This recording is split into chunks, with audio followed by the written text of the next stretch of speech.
Hello, good afternoon, everyone. Welcome to the eighth week of problem solving session of structure analysis course. Let me share my screen first.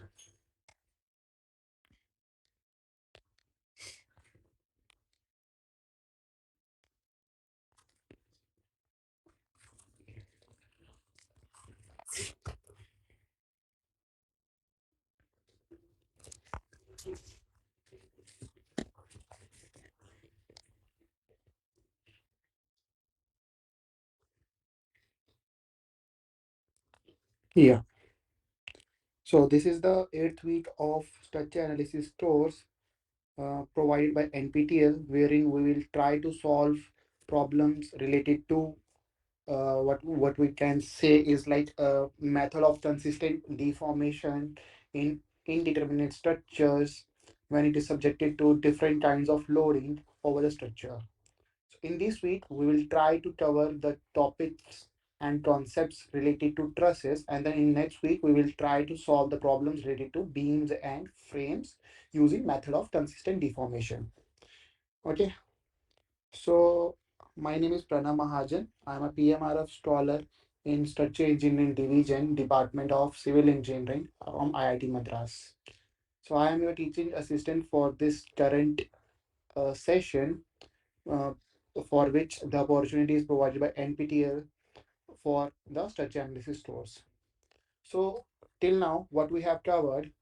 So up to sixth week, we have covered the analysis of determinate structures, in which what we have seen, in which we have started with the equilibrium equations for a beam, and we have tried to determine the shear force and bending moment at different points along the length of the beam, and which will help us to determine the shear force and reaction at any particular section along the length of the beam when we have different loadings applied over it.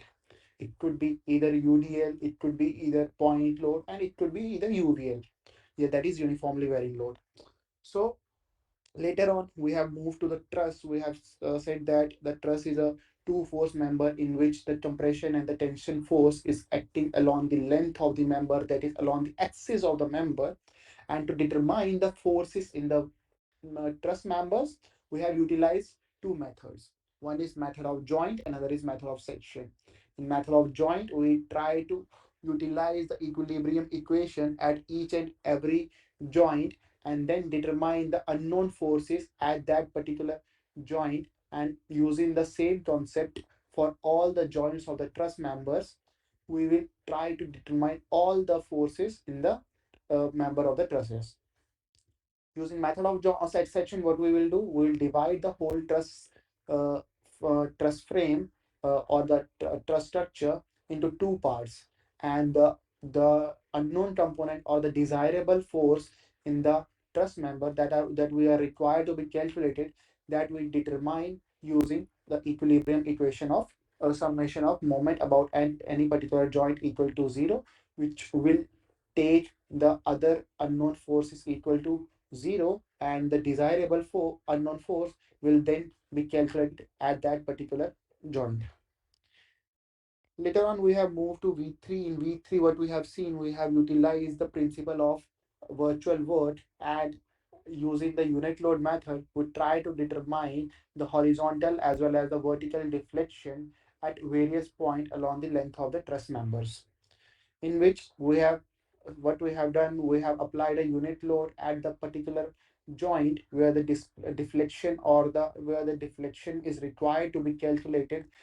It could be either horizontal or the vertical deflection at that particular joint, and unit load is applied in that particular direction. That is, when vertical deflection is required to be calculated, vertical unit load is applied at that particular joint, and in the case of horizontal deflection, horizontal unit load is applied at that particular joint. Then, using the principle of virtual word, in which the external word is equal to the internal word, which gives us the formula of capital N into small n into L divided by AE, which will give you the deflection at that particular point of the truss.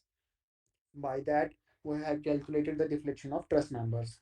Then we have moved to frames and beams, in which we have utilized moment area method, conjugate beam method, and virtual vert method to calculate the deflection of beams and frames. Sixth week, we have moved to the moving load, in which when a train is passing over a structure, how the reaction forces are and the shear force at any particular joint is changing due to the application of the unknown, not unknown, not moving load along the length of the member, which will help us to determine the maximum stresses and the maximum bending moment that are developed in that particular member, and which will help us to determine and design that particular member to resist that particular stresses. So this is what we have covered in for statically determinate structures. Then we have moved to the indeterminate structures, wherein we have utilized the concept of force method and stiffness method, wherein the force method we will try to find out the displacement due to the applied uh, force at that particular joint, and in stiffness method we will use the displacement and try to determine the force at that particular member. So in force method, we utilize the flexibility matrix, and in stiffness method, we have uh, force and displacement method. So in displacement method, we have utilized the stiffness matrix. So force, flexibility, and the stiffness matrix are inversely related to each other. This is what we have developed the relation, and these flexibility and stiffness matrix are symmetrical about are symmetrical. That is, f ij is equal to fji. Okay, so this is what we have covered till now. Now in this week we will try to utilize the concept of method of consistent deformation in trusses, and then we will move to beams as well as on the frames. So what is method of consistent deformation? So method of consistent deformation, as we have read in the previous week also, it is a force method. It is based upon equilibrium equations and compatibility equations. This is because we will give you the steps to solve also a problem, because method of consistent deformation is utilized for the indeterminate structures. So in indeterminate members, you are your unknown reactions are more than the number of available equilibrium equations. So you have three equilibrium equations available, but your unknown equation will be more than three. So in that case, you are compulsory. Your compulsory requirement is to utilize additional equations that will help you to solve the problem in case of indeterminate structures. So in this case, you determine the unknowns in statically indeterminate structures, and this method utilizes the set of compatibility equations depending upon the number of redundant forces in the structure. So what are the various steps that are involved in solving the method of consistent deformation are as follows. So step one is determine the degree of static indeterminacy.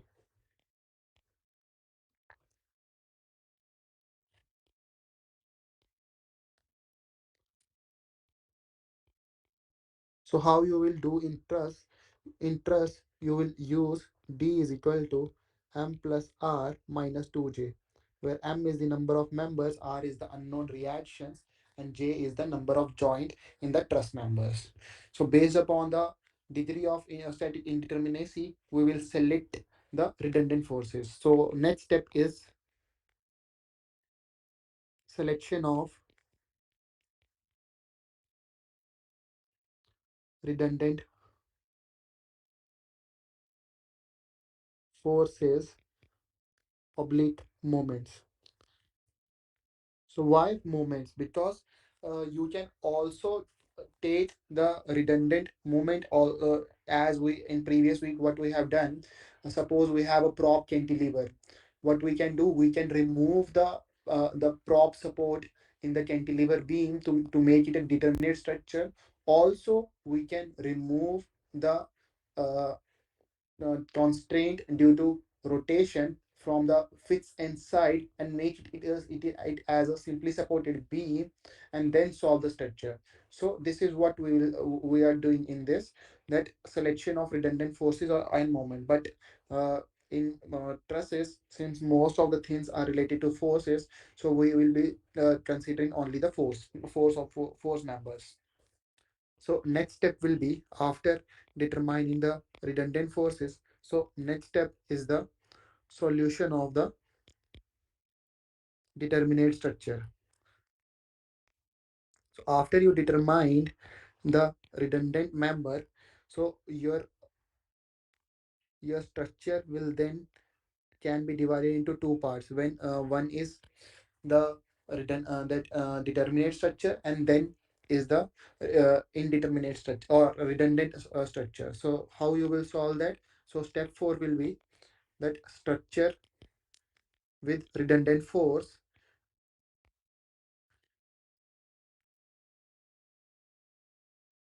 without any without any external force applied at any particular point. Okay, so step 5 involves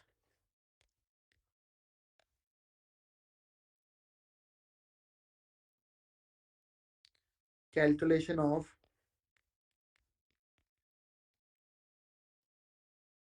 deflection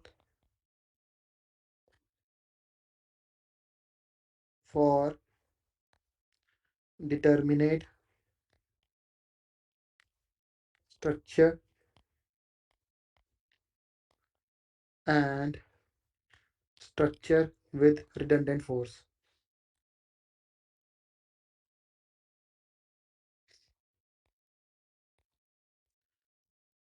And finally, you will utilize the concept of compatibility equation and then try to solve the problem. So after determining the compatibility equation, you can determine the unknown force that you have considered as a redundant. So let's take a small example. Then I think it will be easy for you to understand how you will be able to solve the problem. So consider a triangle truss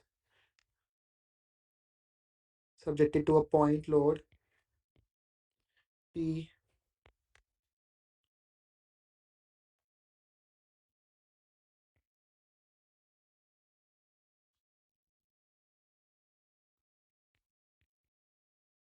Okay. So if I am making it as a roller support, then it would be a determinate structure. That will it will be easy to for you to solve the problem. So suppose both the ends are hinged. Okay. So this is A, this is B, this is C. So now step 1 is to determine the degree of static indeterminacy. So step 1 is DS. So DS, how many members are there? 3 members are there. Reaction 2 plus 2, 4. Minus 2 into number of joints, 3. So your DS will come out to be 1. So it means you need to select one redundant force in this structure to make the structure to be determinate, and then solve the problem. So how you will define that determinacy? So you have two options. That is this one.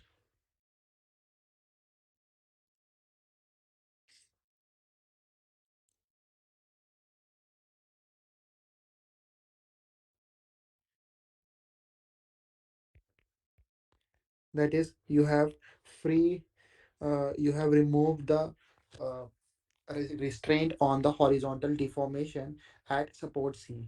Another thing what you can do is you can remove the vertical support. Okay, so you can fix the horizontal direction but fix the vertical support like this. So in this case, it can't move in horizontal direction, but the structure can move in vertical direction. Now, out of both of these structures, which structure is stable? So this structure can move in this direction,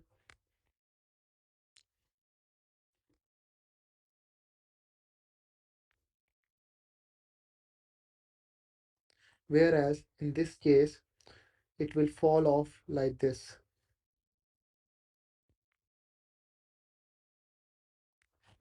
Okay, so out of both of them, this will be a stable configuration,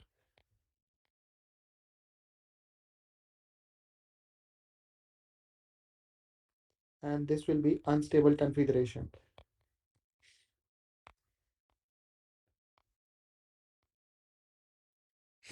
Okay, so considering the stable configuration, we will move to solve the structure. Okay, considering the determinate part of the structure.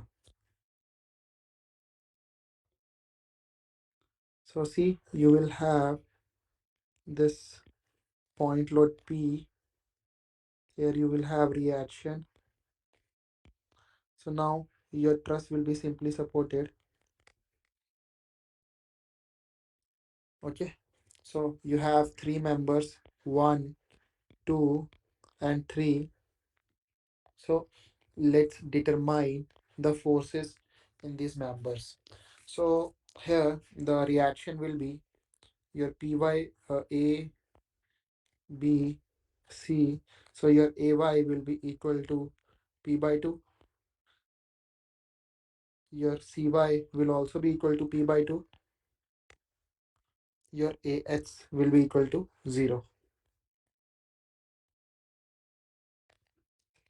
Okay. So what about the internal forces that are dwelling in the member? So by now, I think you have already seen this problem. So I will directly write what will be the forces in the member. So in this member, compression will be there. So value of this compression will be P by root 3, and this will be P by root 3. In this member, it will be tension force. So this value will be P by 2 root 3. Okay. Yeah. So here N1 will be minus because compression is considered to be negative. So minus P by root 3. N2 will also be equal to minus P by root 3. And your N3 will be equal to P by 2 root 3. Okay. So now what we will do in next step, we will take the for redundant force truss and then try to solve that with the application of unit force.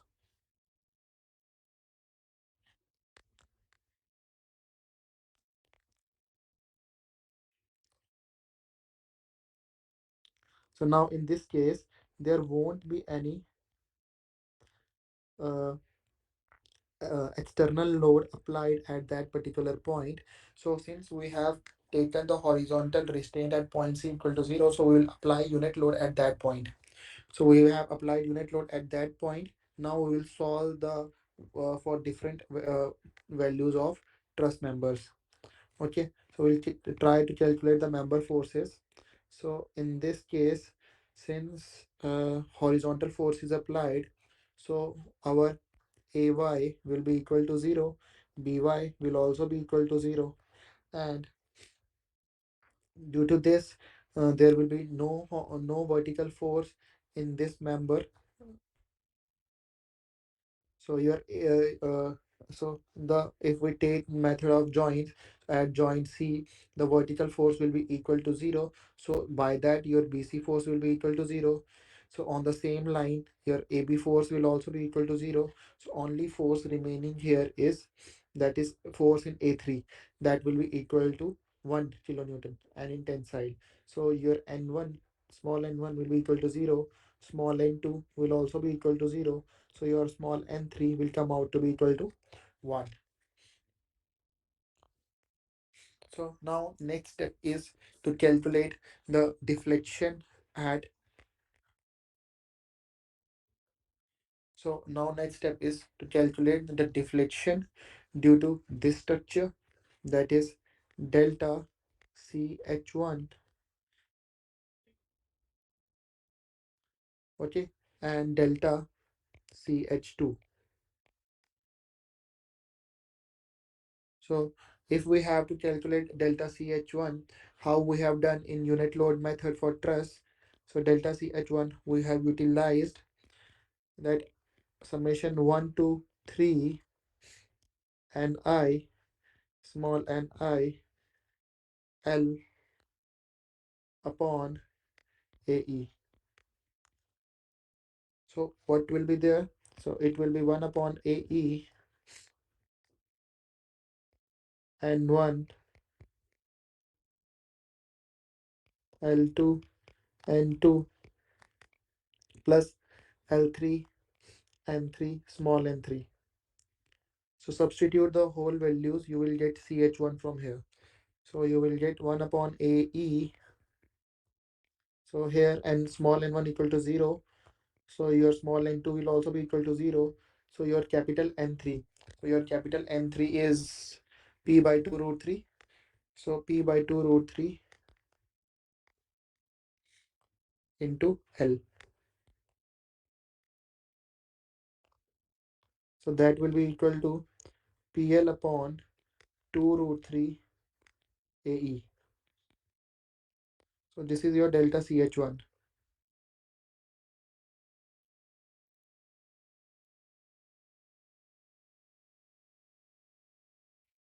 Okay.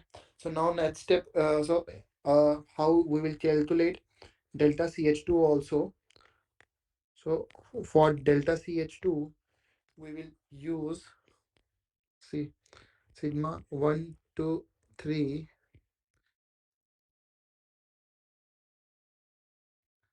So here your force will be CH, that is the force applied in X direction multiplied by Ni into small ni. Rest is same, Li upon AE. Okay, this is how you will calculate the deformation for this for on this truss. So in this case, your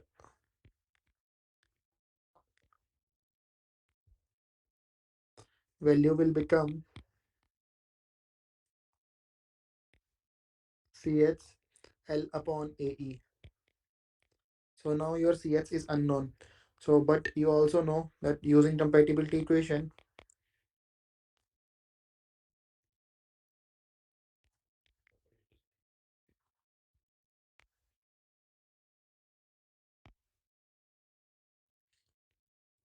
your delta CH1 plus delta CH2 will be equal to 0, because that is a hinge joint, and at the end there won't be any horizontal deformation at that particular joint.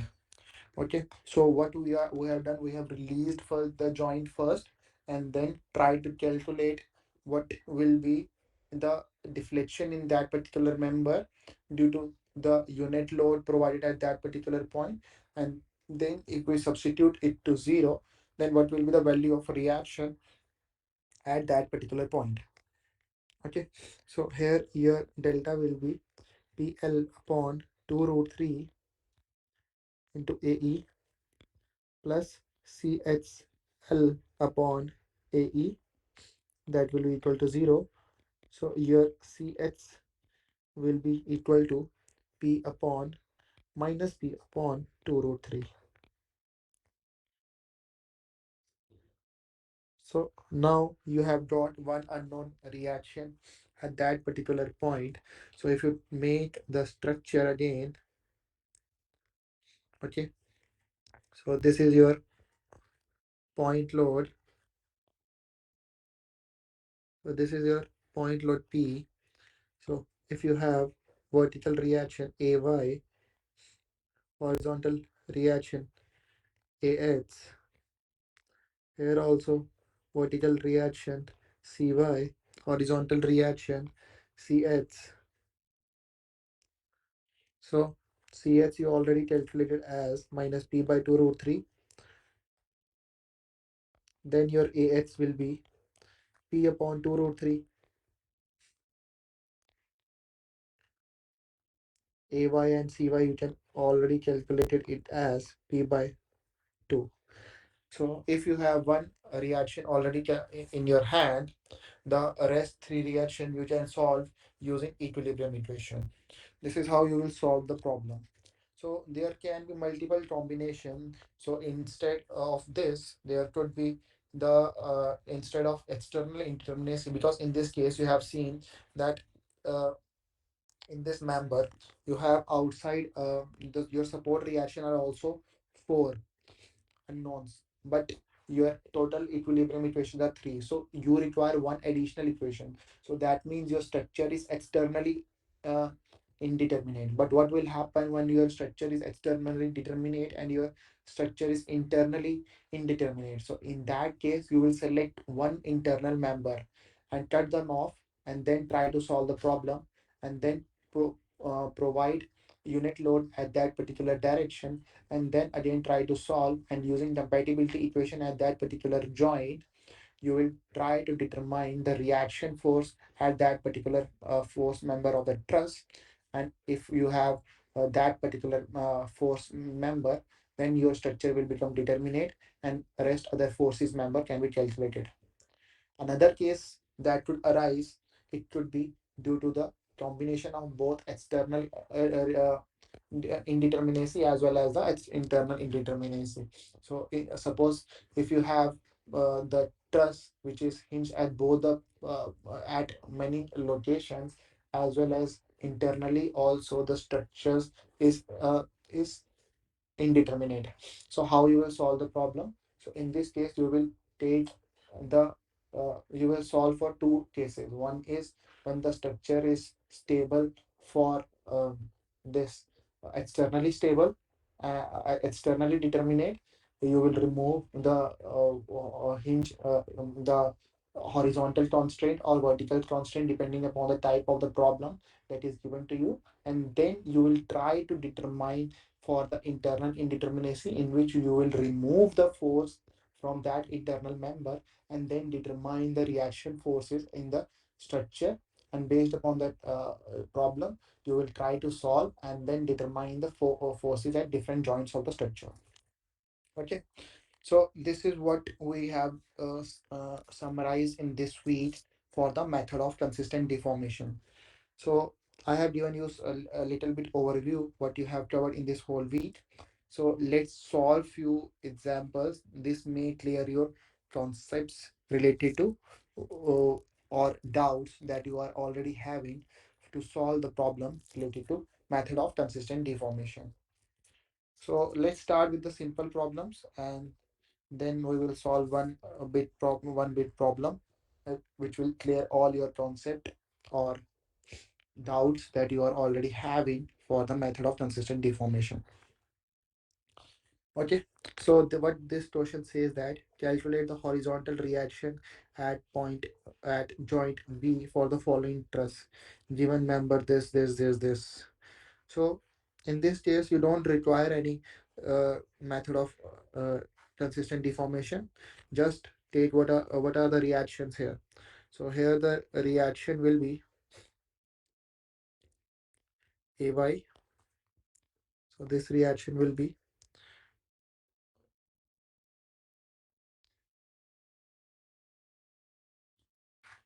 BY. Okay, so let me start with, since it is externally indeterminate. So let's start with calculation of uh, degree of setting indeterminacy. It would be m plus r minus 2j, and that would be equal to how many members are there. So members are 1, 2, 3, 4, 5. 5 members are there. Reactions are 4 minus 2 into number of joints. Joints are 1, 2, 3, 4. So 4 joints are there. So that comes out to be your static indeterminacy comes out to be 1. So it means You have to make the structure externally determinate and then solve for the problem. Okay, so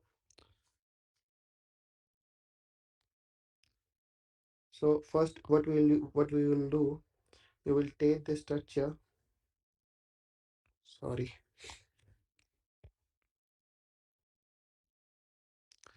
Okay, so this is your truss member.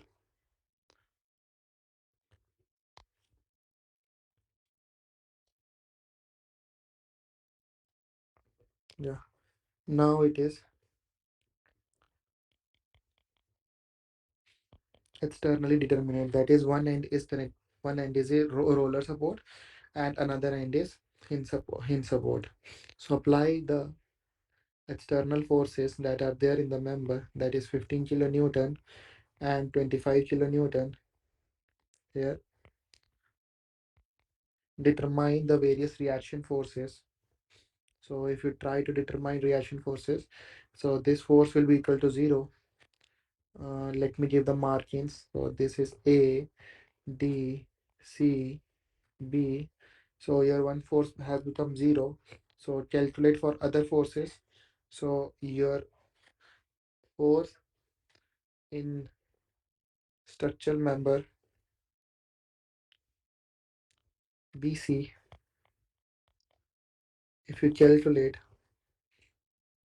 it will come out to be minus 33.75 kilonewton. Okay, and if you try to solve for member AC, it will come out to be equal to 31.25 kilonewton.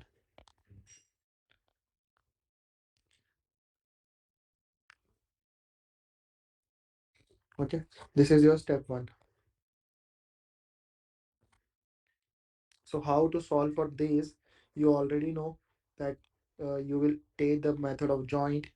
Either at you can directly use at point C and then solve for FBC and FAC, or if you want, first calculate the reaction forces at A and B and then use the method of joint at point A and B, and then also you will be able to calculate the reaction force for member AC as well as for the member BC. For member AB, since there is no since the external force it will be balanced by the internal force, so here the this AB member will also equal to 0.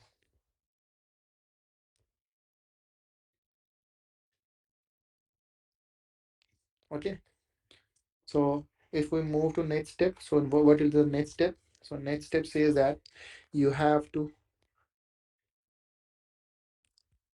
you have to draw the structure applying unit load at the point where redundant force is released.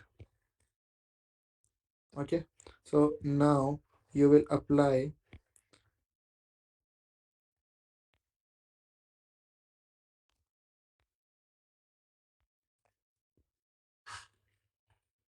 1 kilonewton force here and then solve the problem.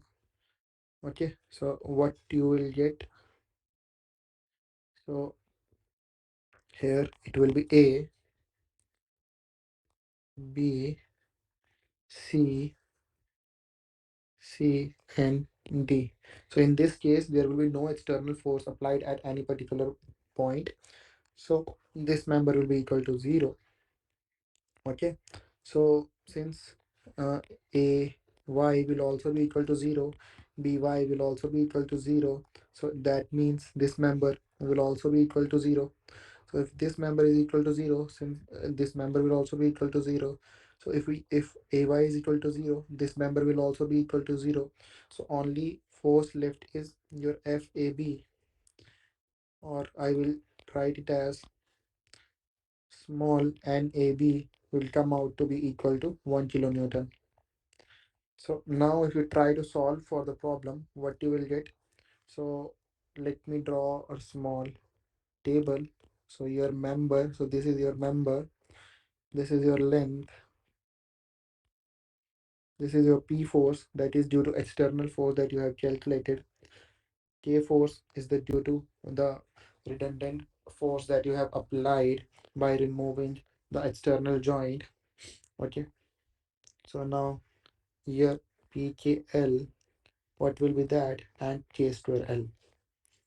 Okay, so your members are AB, then BC, then AC. So why I'm not splitting AD and AC, because BD is always zero. So if I split also, it will add another problem, another value into the structure, but that will not contribute anything. So AB length is 4, BC length is 3, AC length is 5. And what you have calculated the value of P, that is this forces. So BC is minus 33.75 and your AC comes out to be 31.25 kilonewton. AB comes out to be equal to 0. So now in this, due to unit load, what value you have calculated? So you have got the value as AB equal to 1, rest all are 0. Okay, so in this case your PKL are 0 and your K square L that are also 0.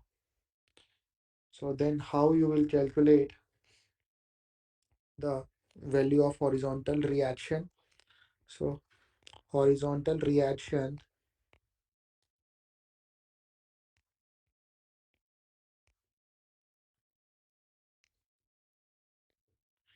at B, it is equal to integration of PKL, sorry, summation of PKL upon AE divided by summation of K square L upon AE.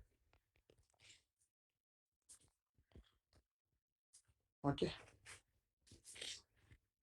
so by this you will get the value equal to 0.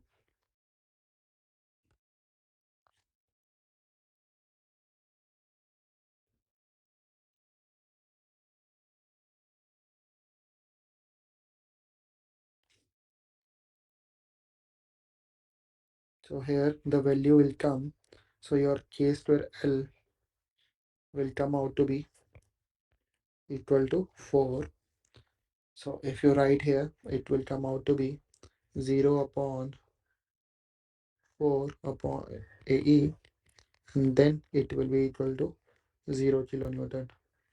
Okay, so this is how you will solve the problem for the calculation of horizontal force at any particular member. Okay, so now let's move to another problem. So in this question, you are required to calculate the horizontal reaction at support A for of the following truss. Assume the diagonal members are not connected to each other. So now this problem is not, it is also simply supported. So it means the structure is determinate. Internal indeterminacy, we are not worried for the calculation of external for a reaction or forces. Okay. So we will resolve this 20 kilonewton into into horizontal as well as the vertical component. So its vertical component, what will be the value, and its horizontal component, what will be the value. So by this we have tan theta will come out to be equal to 3 by 4. Okay, so if tan theta is 3 by 4, so it means this side will be 5, so your sine theta will be 3 by 5 and your cos theta will be 4 by 5. Okay, so your f, what should I write? If I write FCH, so your FCH will be equal to 20 into 4 by 5. It will be equal to 16 kilonewton. And if I write it as FCY, so your FCY will be 20 into 3 by 5 and it will be equal to 12 kilonewton. So your values are 16 kilonewton and 12 kilonewton respectively. Okay, now let's calculate the reaction forces at the members. So taking moment about A equal to 0. Okay. So here VB into 4, that would be anti-clockwise, so negative. Then here FCY, that is 12, into what is the distance? It is also 4, that is also negative.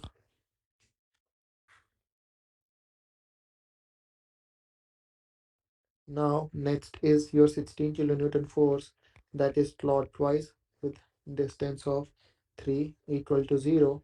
So by this, so your VB here is coming out to be equal to 0 kilonewton. So if your VB is coming out to be 0, so that means your VA will be equal to minus 12 kilonewton. Okay. And your HA will also be equal to minus 16 kilonewton.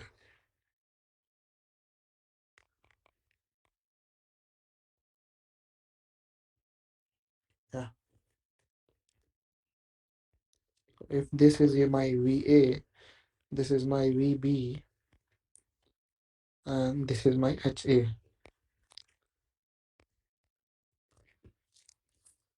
Okay, so this is how we have calculated the horizontal reaction force at that. So now horizontal reaction force is calculated. So let's move to, so this question is further connected. So now you are required to calculate the axial force in member AC. So how you will calculate the axial force member? So this question is like we have done in previous case. So your formula will be PKL upon AE divided by K square L upon AE. Okay, so this is how you will solve the problem for the any axial force in a truss member.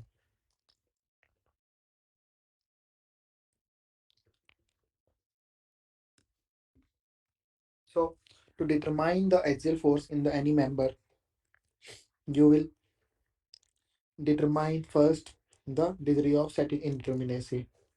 So your ds here will be equal to m plus r minus 2j. So your number of members is 1, 2, 3, 4, 5, and 6.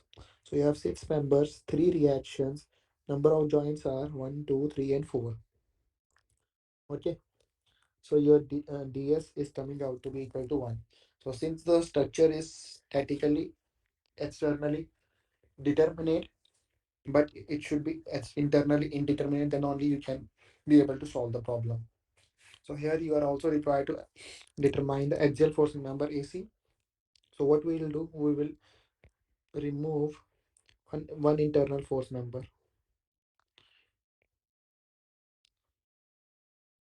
Okay, so we will remove AC member. Consider, so I will write, consider member AC as redundant.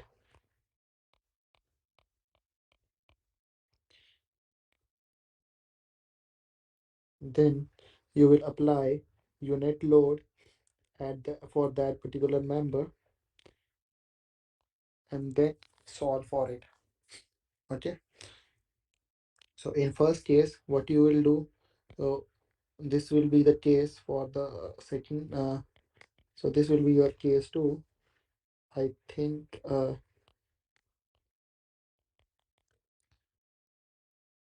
yeah, so this will be your case 2. I will first make it as case 1, and then we will solve for case 2. Okay, so we will remove these forces.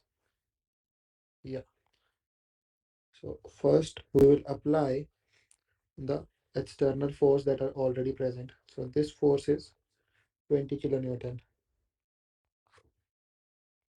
A, B, C, and D. Okay, so now solve for the various truss members. So reaction force we have already calculated. So if we calculated the force, so what values we have got? We have got VB is equal to 0. So this value is equal to 0. So here we have got this force equal to 12 kilonewton,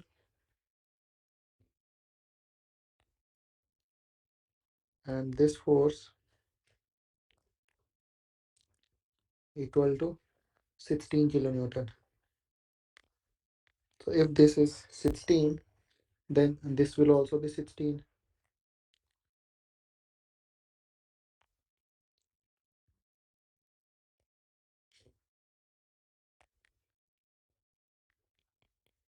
So if this is 12, then this will also be 12.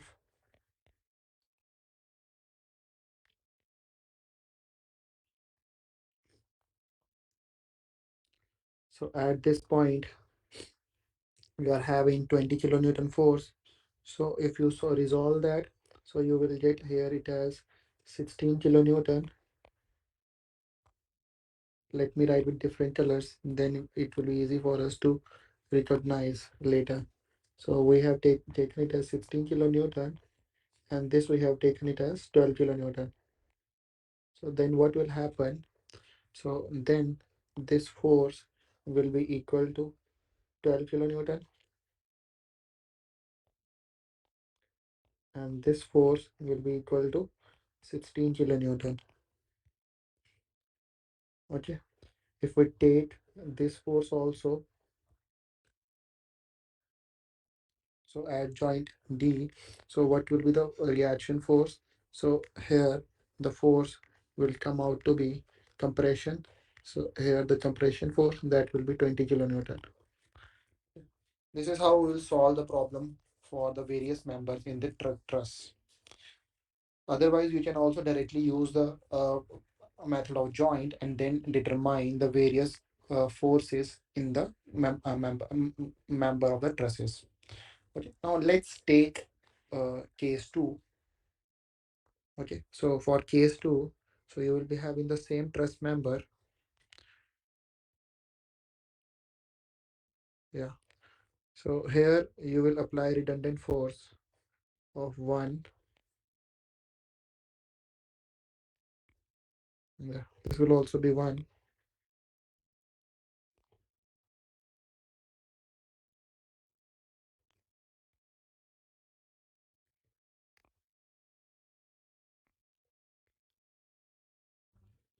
Now there will be no external force, and we are required to solve the problem based upon these.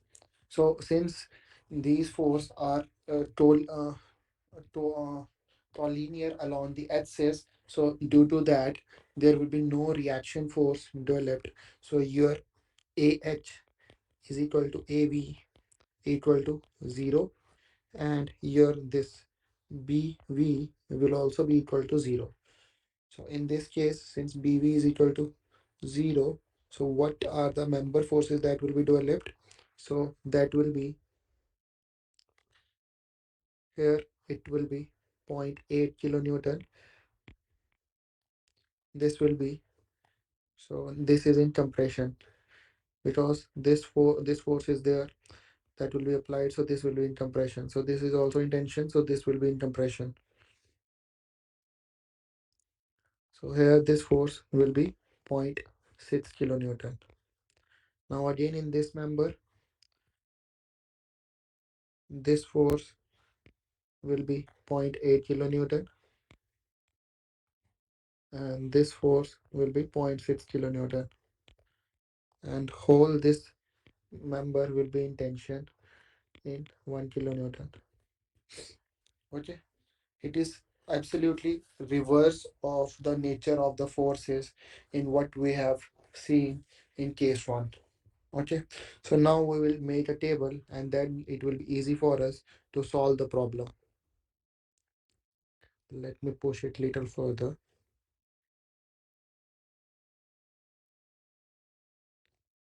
Yeah,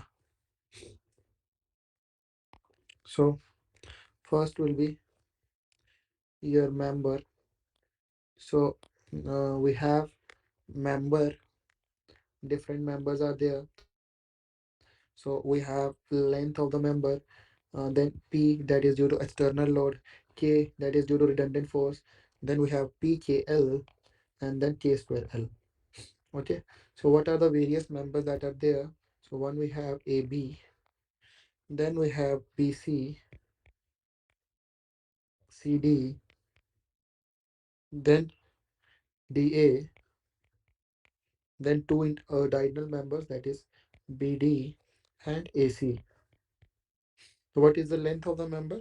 So we have AB equal to 4, BC 3, CD is equal to 4, AD is equal to 3, and this length is 5 and 5. Okay, so external forces we have calculated these all values. So we will substitute these values based upon the sign. So here most of the values are tensile, only one the diagonal member, that is for BD, it is coming out to be compressive. So for BD this is coming out to be -20, rest all are tensile. So we will write it as values here 16, 12, then 16, 12. So here we have no member, so it is 0. So here what is there? All values are compressive, one, only one is tensile.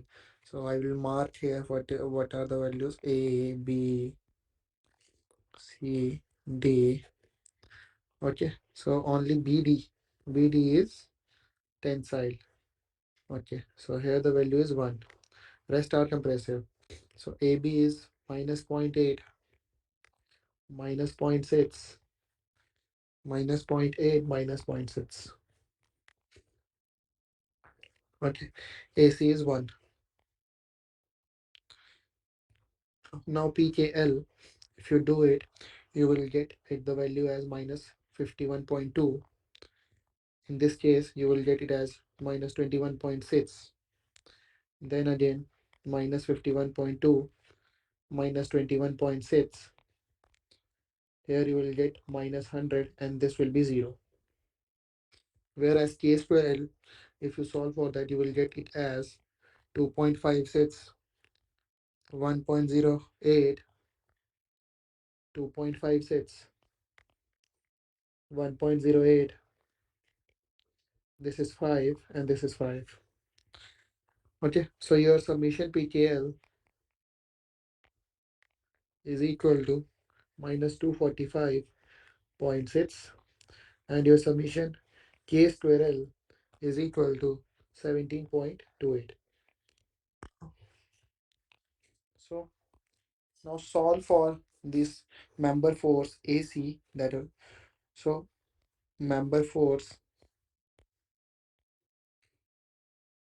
AC will be equal to F of AC will be equal to minus PKL upon AE divided by PKL, sorry, K square L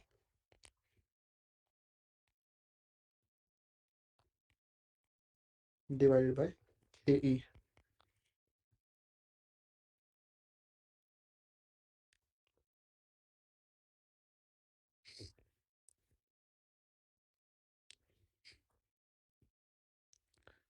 So that will be equal to 245.6 divided by 17.28.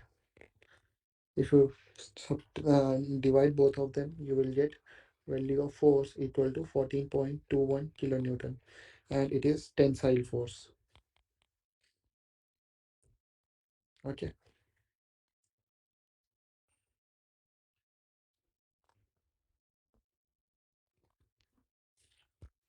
So this is how we will solve this problem related to trusses when we have internal indeterminacy in any structure. So now move to next case. In this, what we are required to do. So I think they are only interested in calculate the axial force of the member. So we have calculated the axial force. Okay.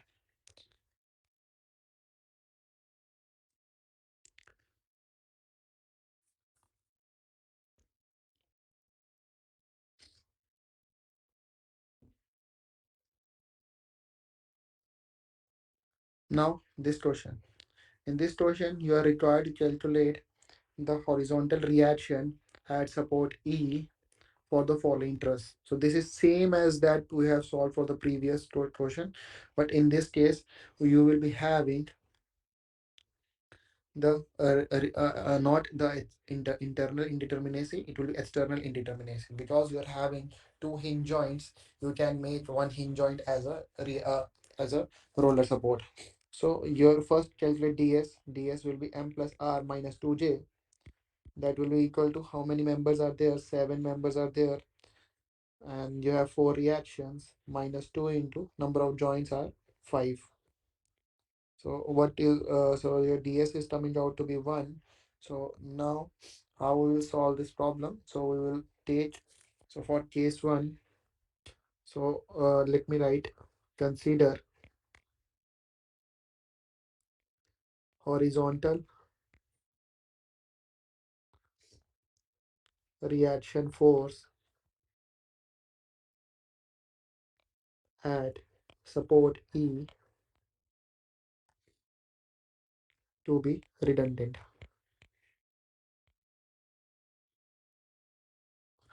Okay, so this is how we will solve this problem. So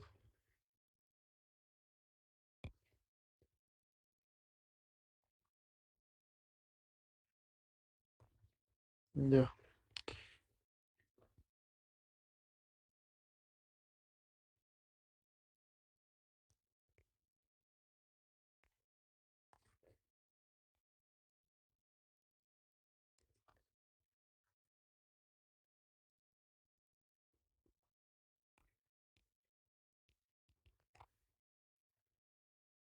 so now what we have done, we have made the redundant force, redundant support at joint E. So we have converted the hinge support to be the roller support. So let's mark it the all the values A, B, C, D, E. So now let's calculate the value of reaction forces in the members. So here it is a vertical. Uh, so how to solve this? So consider this truss. So in this case, this is a collinear joint. So here this member will be equal to 0 force. So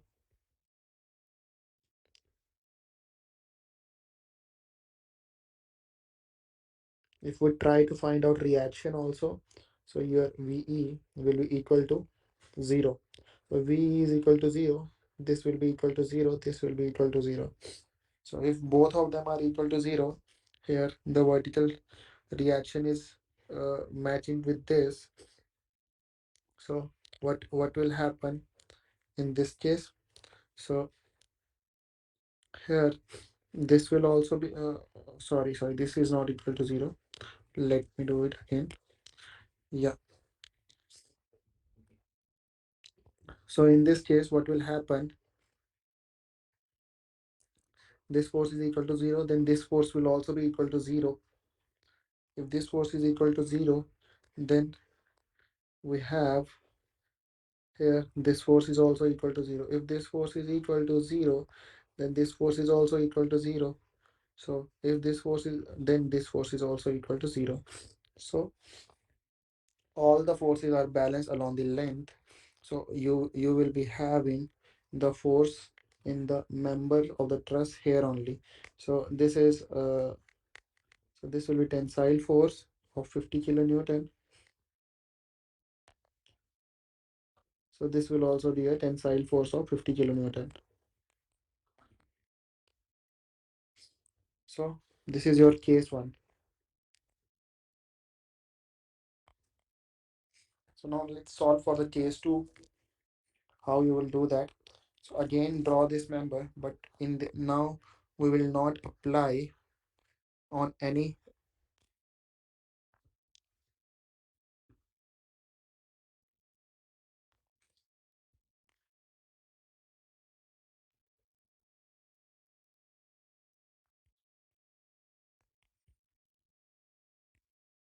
So now external force will not be applied only 1 kilonewton force will be applied along the member. So we will try to find it out the reactions along the on the members. So this is A, B, C, D, and this is E. Now due to this, if you solve for the reactions, I am directly writing it out. If you want, you can calculate. So here you will get 1 kilonewton. So here you will get as 2.667 kilonewton. In this case, you will get compression as 1.667. Here you will get tension as 1.333. So this force is tolinear, so this is 0. So here you will get tension force as 1.667. Here you will get tension force as 1.333. Okay. So now let's make the table and then try to determine the value of horizontal reaction at C. So this will be member length P K L P K L then K square L. Okay. So now let's the write the number of members that are there. One is AB, BC, CD, AD. Then we have BD, CE, and DE. So here the length are 3, 4, 3, 4. Now the diagonal members will also be there. That is 5. And D is also diagonal member having length 5.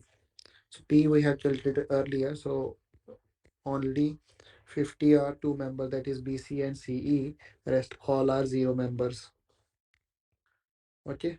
So if you write the value of K, that is due to redundant force, what will be the value of force in the truss member? So we will write it as, so this will be 1, 1.333, then 0, then 2.667 minus 1.667, 1.333, and 1.667. Okay. Now this is we have already calculated. Now what will be PKL? PKL here will be 0. This will be 266.6. The rest, this is 0, this is 0, this is 0.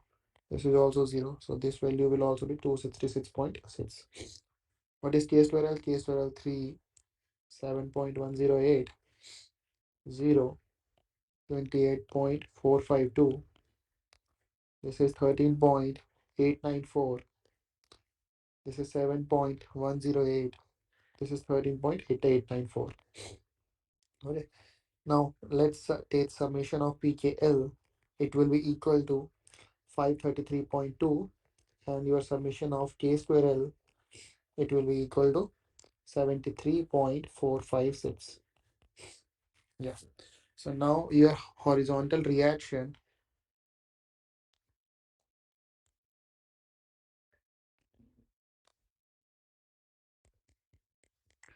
at E will be equal to minus summation of PKL upon AE divided by summation of K square L upon AE.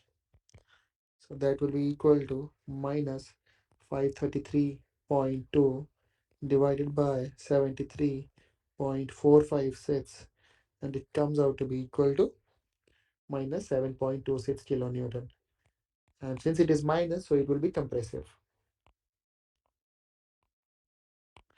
Okay.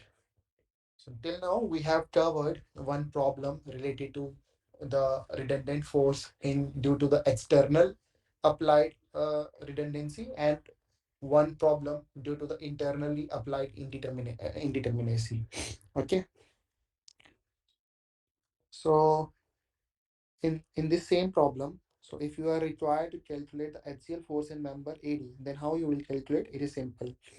So your FBD will be equal to P of BD, okay, plus the redundant force that you have calculated. What is the spelling? So redundant force that you have calculated, multiply by the value of K for BD.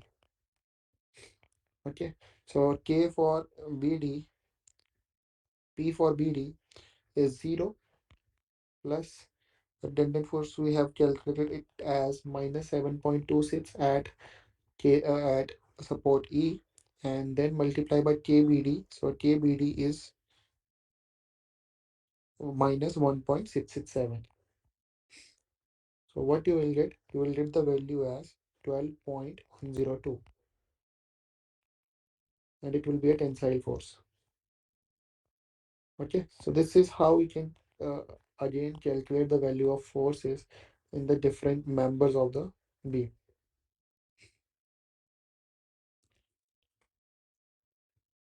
Now, next question is you are required to calculate the degree of static indeterminacy of this plane structure. So this is simple. This is not as difficult. So ds, only ds you are required to calculate, that is m plus r minus 2j.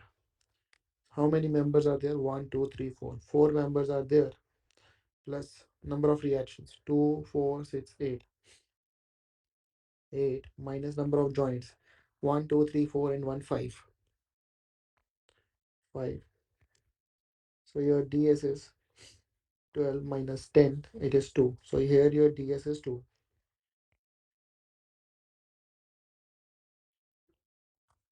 So in this case, how you can solve? You can take two members as redundant and then try to determine the forces in that particular member and then solve for the rest of the members. So let's move to next question. What next question says that? So this question says that to solve a problem using the method of consistent deformation, we require to solve this equation. So this equation is used when you are having mixed or the more than one redundant force in a truss member. So if you have more than one redundant in the truss member, you are required to calculate d1n and then flexibility matrix, and based upon that you will calculate the redundant force h1 and h2. Okay, so here, as per our problem in seventh, in question number 7, like I have already told you. So here in the problem 7, you have got the degree of static indeterminacy to be equal to 2.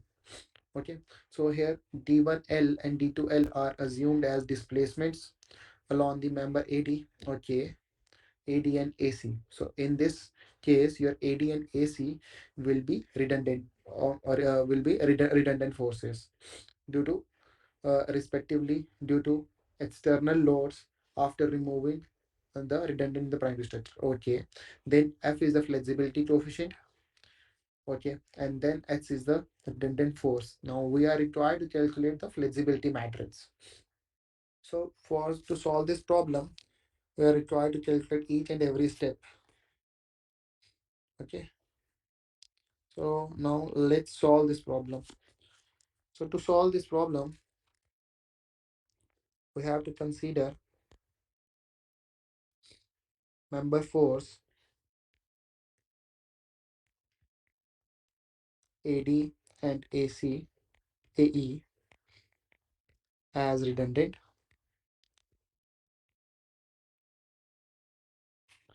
Okay, so now we have to solve for three cases.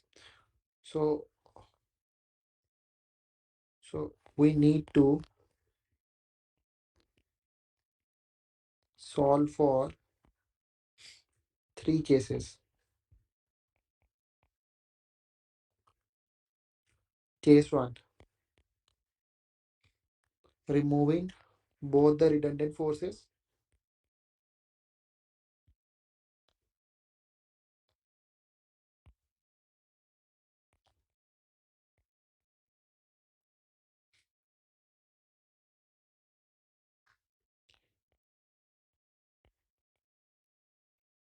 Find out member forces under external load. Okay,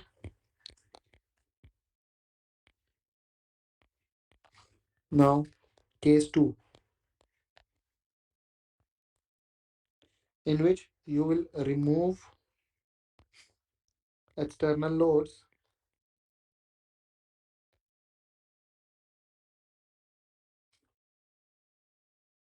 and then apply unit load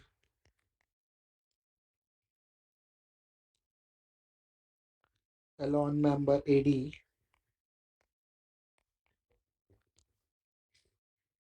and then find out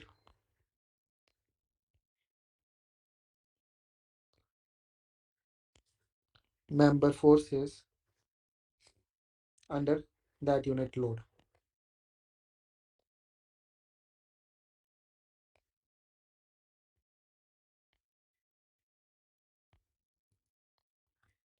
So third case will be case 3.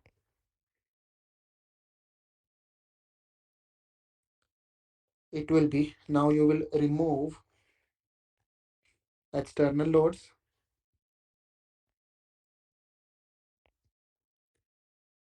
and apply unit load for member AE, and then find out member forces under that unit load.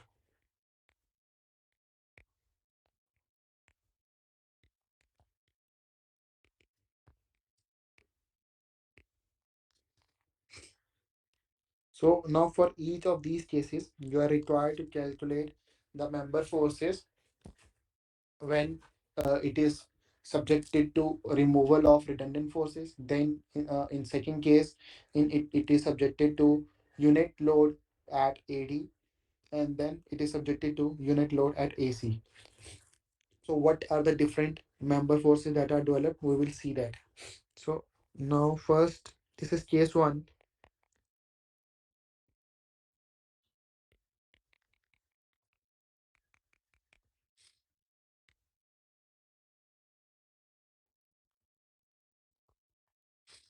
So in this case, we are having the unit load of 100, the load of 100 kilonewton applied at joint A.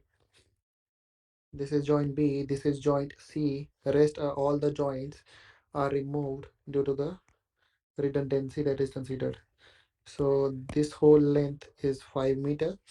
So if this is 100 kilonewton, this force will come out to be 100 kilonewton, and this force will be 0 because this horizontal component is no one there, so it will be 0. So this is your case 1.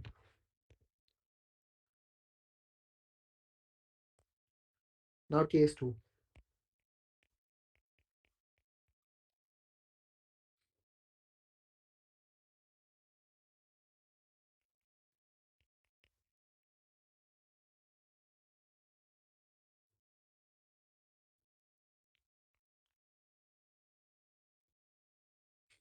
In this case, we will not apply any external force, and we will apply unit load due to this redundant force. Yeah, so this will be 1 kilonewton, this will be 1 kilonewton.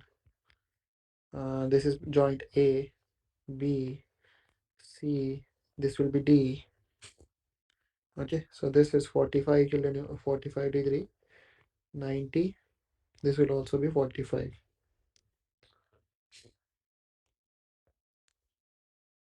Sorry, this is 60.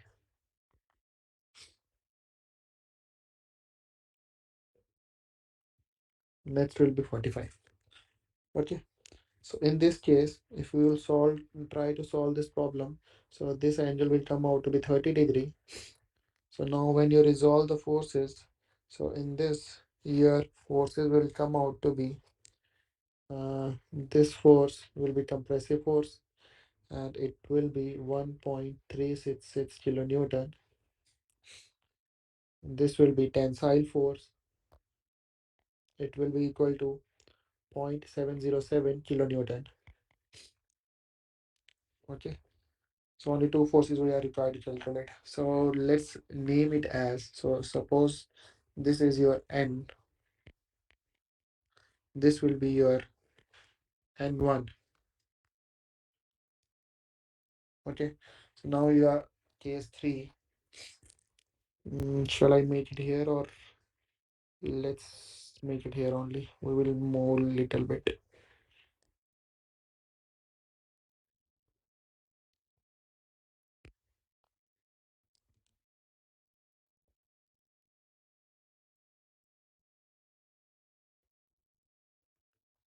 Okay. Now enough space is there.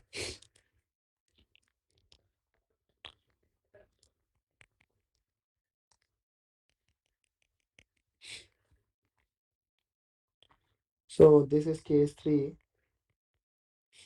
In this case, the force will be N2, and yeah,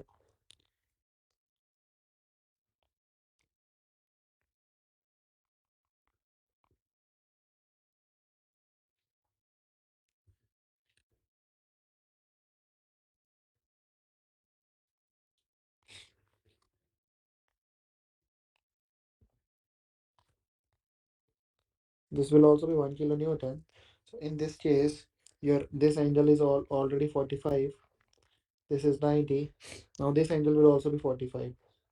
So if this is 45, means this is also 45.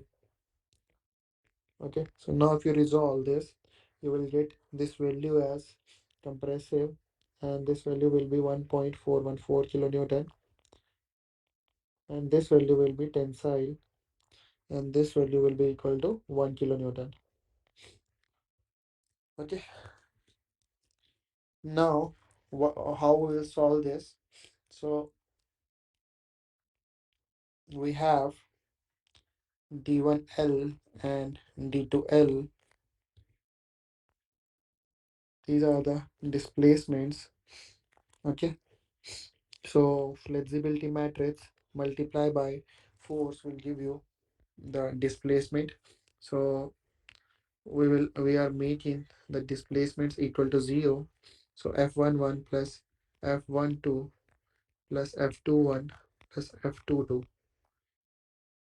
multiply by the reaction forces due to that redundant we have considered H1 and H2.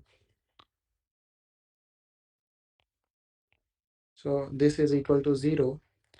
Now here your D1L will be your Ni N1I Li upon Ae. Okay, here your D2L will be equal to Ni N2I Li divided by A into E.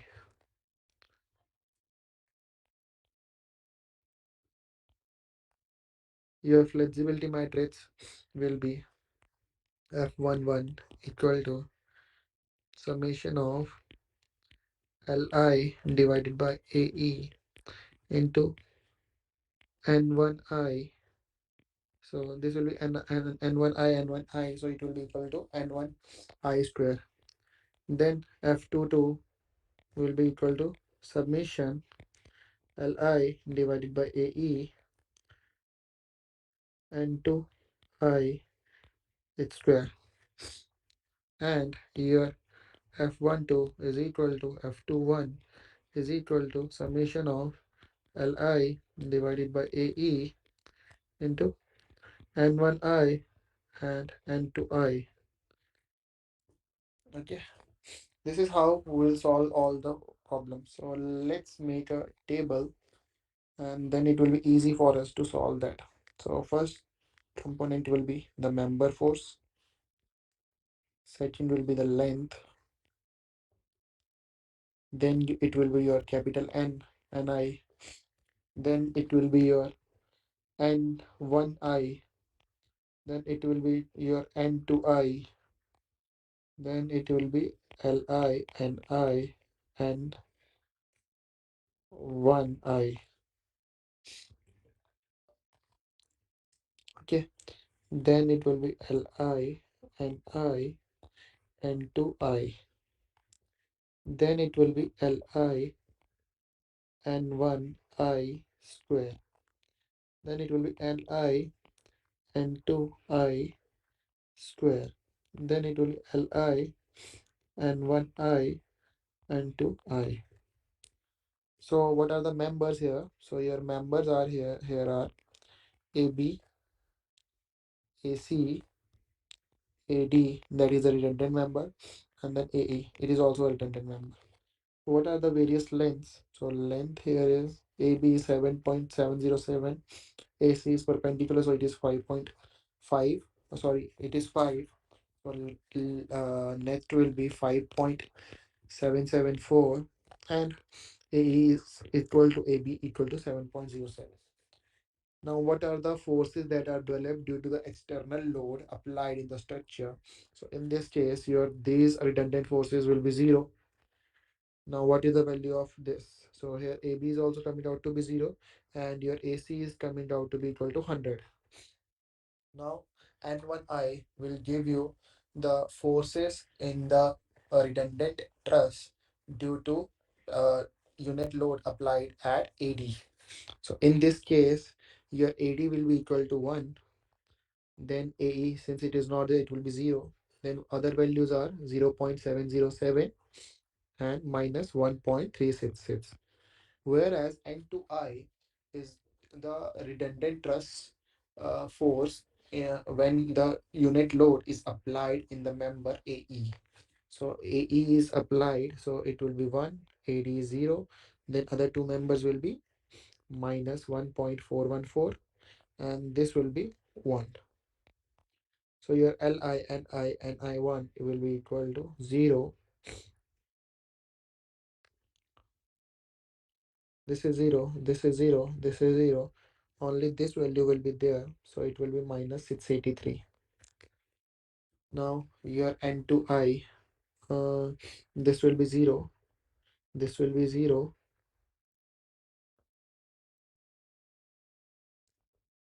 and this will also be 0. Now this value comes out to be minus 7.707.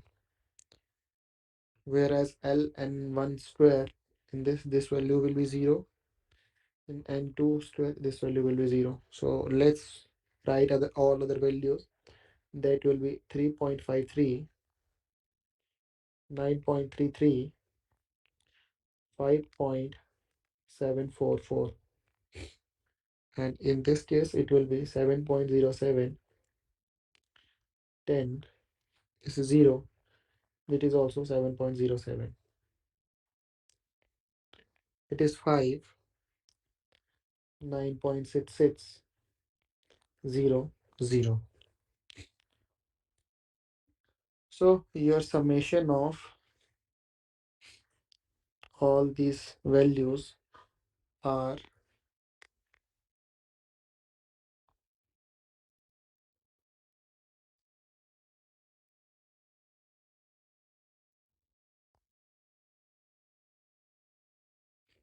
so your summations will be Li and I will be equal to minus 683, Li and I and 2I will be equal to 707.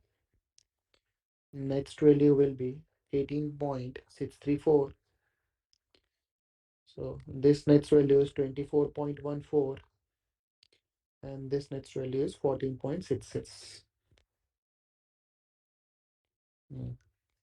So we have determined all the values that are required. So now we will then define the flexibility matrix. So in flexibility matrix, F will be equal to F11, F12, F21, F22. So here our F11 will be equal to this summation of Li upon AE into N1I square, and that will be equal to 18.63 634 divided by AE.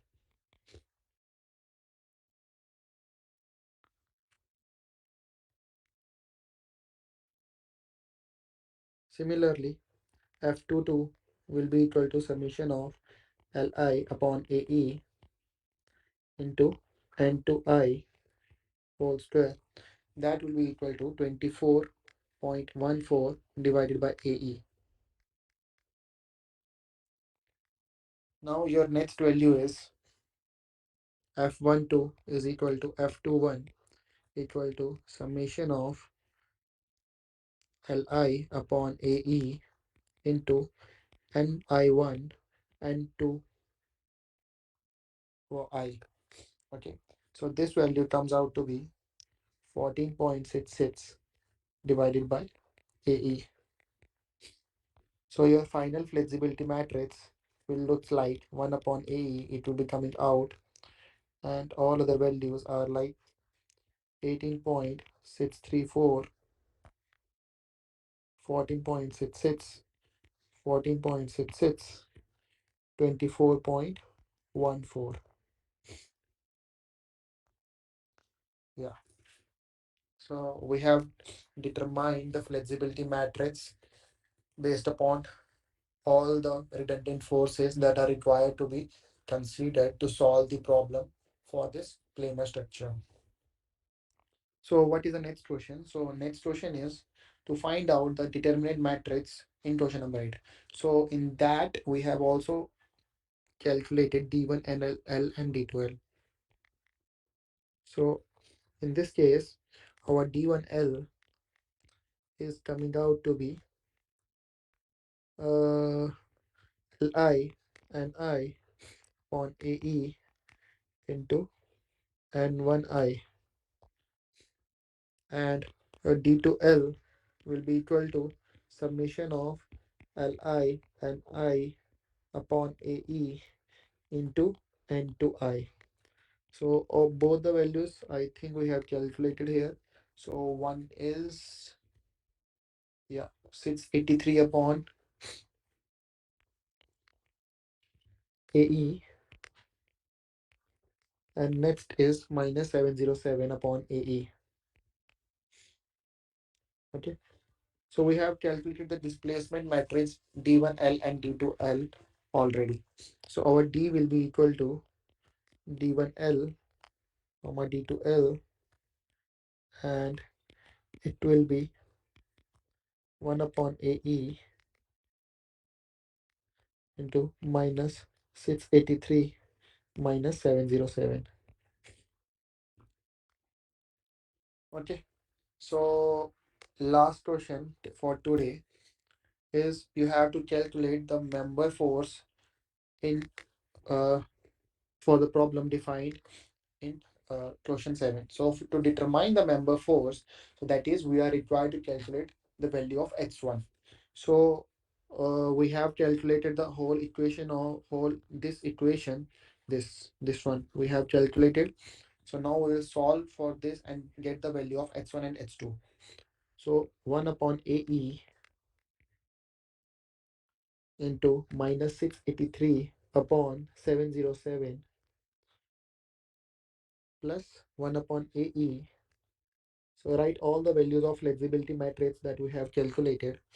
That is 18.634, 14.66. This will also be 14.66, and then 24.14. Now H1 and H2. So H1 is the force due to that member AD, and H2 is the force that is due to the member AE. So that will be equal to 0. So if we solve this, so solving for H1 and H2, H1 will be equal to 26.06 kilonewton. H2 will be equal to 13.46 kilonewton. Okay, so your FAD will come out to be equal to 26.06 kilonewton, and your FAE will come out to be 13.46 kilonewton. So this is how you will solve the problems related to the members in the indeterminate structures when the degree of indeterminacy can be one, two, or depending upon the type of the problem. So if the degree of indeterminacy is one, you are not required to use this matrix method and then to solve the problem. You can directly take the redundant force, whether it is internally indeterminate or externally indeterminate. You apply or the release the support in case of external indeterminacy, and then solve the problem, and then remove all the external loads and apply the unit load in the place where you have released the the force, and then determine the reaction forces, and then try to solve the problem, and then you will get uh, yeah, then you will get the value of force in that particular truss member. So after determining the unknown force, all the your structure will now be determinate, and then you can solve for the various values, and all the unknown parameters of the truss will then be resolved. Whereas when you have the degree of indeterminacy two or more, you are required to calculate for each and every case. That is, you are required to calculate the displacement due to each and every redundant force, that is D1L and D2L. Then you are required to calculate the flexibility of the matrix, or it is like you are calculating, multiplying that force into the flexibility matrix, because the displacement uh, is displacement, how we define it as flexibility into the force matrix, or how flexibility is defined as, what is the definition of flexibility. Flexibility is defined as the ratio of displacement when unit force is applied. Okay, this is how you define the flexibility. Whereas how you define stiffness, that then we will see coming with, this is the force per unit displacement. So flexibility is inverse of stiffness, or inverse is or stiffness is inverse of flexibility. So vice versa, all these things are valid. So in this current week, we have covered all the problems related to the trusses in the structure based upon the method of consistent deformation. So next week, I think we will be covering the problems related to frames and uh, beams. So yes, so in this we have covered plain truss using method of consistent deformation. So next week we will cover beams and frames using method of consistent deformation. So I hope you have liked this session. If you have any problem, you can contact us using the discussion forum available in Swayam app. We will try to solve their queries as early as possible. So hope you have liked the session. Enjoy your weekend. Have a nice day.